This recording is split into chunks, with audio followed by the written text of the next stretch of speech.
Hi everyone, it's Gary here with your Blue Nose Bulletin for Tuesday, the 3rd of September 2024. A very warm welcome to everyone for tuning in to this one here on the Fourth Official's YouTube channel.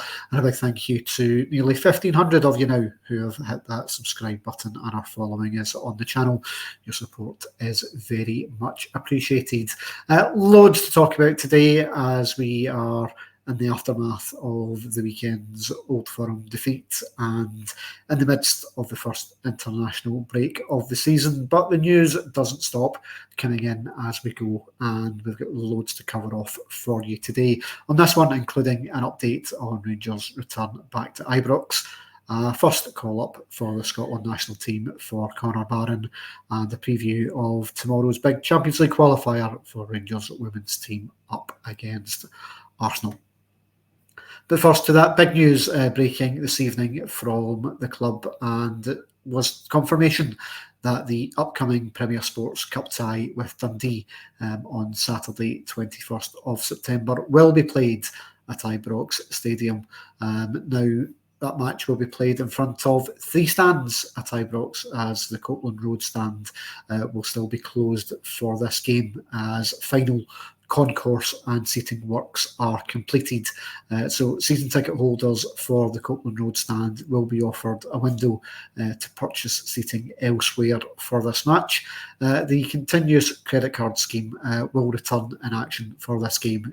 You will be aware that was suspended whilst Rangers were playing games at Hampden. So anyone that's enrolled to the CCCS that's not season ticket holder in the Copeland Road stand, that will be back in action, and payment will be taken from this Thursday, the 5th of September, with tickets priced at £23 for adults, £17 for concessions and £11 for juniors. And a reminder that the game is a 5:30 kick-off on Saturday the 21st of September. So obviously big news, the fact regarding the club is back at home and back at Ibrox for this one.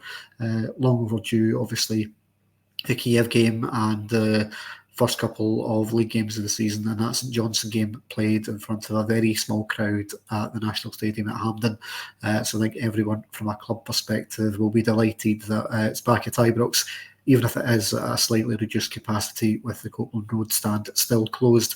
No confirmation yet from the club regarding the Hibernian game to be played on the 29th, which is the Sunday the following weekend, whether or not that will be with the same criteria or whether or not the Copeland will be up and running for that one. We'll obviously keep you updated with regards to any news as and when that breaks. But yeah, good news that we can all start looking forward to a return back to Ibrox, and that our temporary accommodation at Hampden now appears to be over.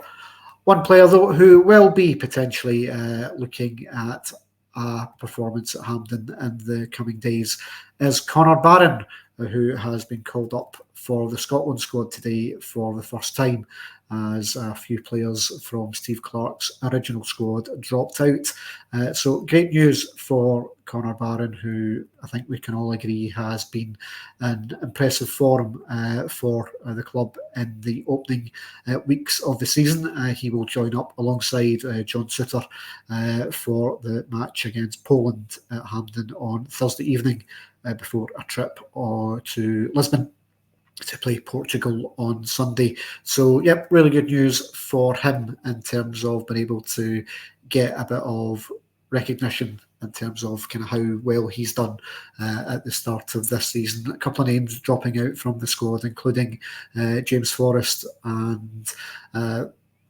Che Adams, who dropped out of the national squad, and also Robbie McCrory, who ex of Rangers down at Kilmarnock now, of course, who has been injured the last few weeks. He's been replaced by John McCracken of the Dundee, who's had a decent start to the season with the Dens Park side. So, yep, good luck to Connor in those games over the course of the next couple of days.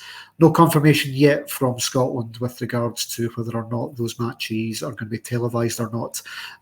You will remember that originally the deal was done with Viaplay for Scotland's Nation League's fixtures, but Viaplay, obviously, who have stopped operating now and sold on a lot of their content back to Premier Sports, but no confirmation yet regarding whether or not Premier or the BBC Scotland will be taking up these fixtures. Expect a bit more of an update on that in the next day or so as to whether or not that Poland game will be live on the telly or not for anyone to watch. So, but good news for Connor Barron, who has been called up.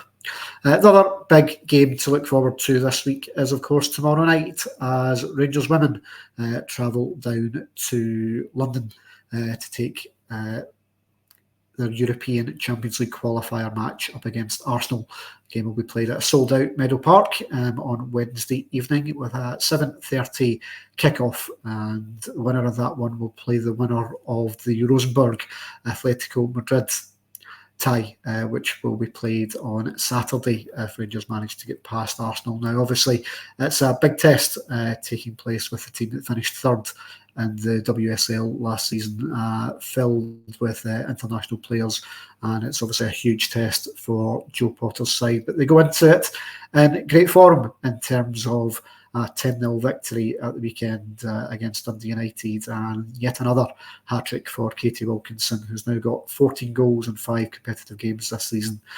So the team certainly gone into the match on great form, although Arsenal is quite a step up from some of the part-time teams in the Scottish Women's Premier League that Rangers have played so far this season. But you can only beat who's ahead of you, and certainly it's much better going into a game like this in great form. Now, the match with Arsenal is not going to be televised, so you can only watch it on following the updates on the Rangers website. But good luck to Joe Potter and the rest of the side for that one tomorrow. It would be a huge upset, I think, if they managed to beat Arsenal, but what a result it would be if they can get past it. That will pretty much do us for this bulletin. A big thank you to you all for watching. I'll speak to you next time. Goodbye.